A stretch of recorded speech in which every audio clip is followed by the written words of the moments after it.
স্বাভাবিকভাবে সুস্থ থাকলে এবং নতুন কোনো সমস্যার সৃষ্টি না হলে বিএনপি চেয়ারপারসন ও সাবেক প্রধানমন্ত্রী খালেদা জিয়া উন্নত চিকিৎসার জন্য আগামী 29 ডিসেম্বর লন্ডন যেতে পারেন। ওই দিন দিনের বেলায় কোনো এক ফ্লাইটে লন্ডনের উদ্দেশ্যে ঢাকার হযরত শাহজালাল আন্তর্জাতিক বিমানবন্দর ত্যাগ করতে পারেন তিনি। বেগম জিয়ার সঙ্গে তার ব্যক্তিগত ও মেডিকেল বোর্ডের কয়েকজন শীর্ষ চিকিৎসক যাবেন। জানতে চাইলে বিএনপি মহাসচিব মির্জা ফখরুল ইসলাম আলমগীর বলেন, বেগম খালেদা জিয়া উন্নত চিকিৎসার জন্য আগামী 29 ডিসেম্বর লন্ডন যেতে পারেন। চূড়ান্ত না হলেও এই ধরনের একটি চিন্তাভাবনা আমাদের রয়েছে। খালেদা জিয়া লিভার সিরোসিসে আক্রান্ত। চিকিৎসকরা জানিয়েছেন তার লিভার প্রতিস্থাপন প্রয়োজন। এছাড়া ৭৯ বছর বয়সী খালেদা জিয়া দীর্ঘদিন ধরে হৃদরোগ, ফুসফুস, কিডনি, আর্থ্রাইটিস, ডায়াবেটিস সহ বিভিন্ন জটিলতায় ভুগছেন।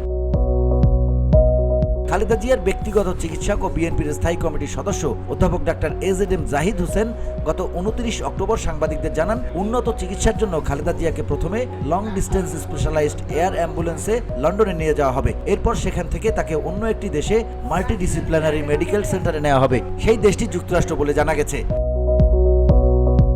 VOD Bangla news desk.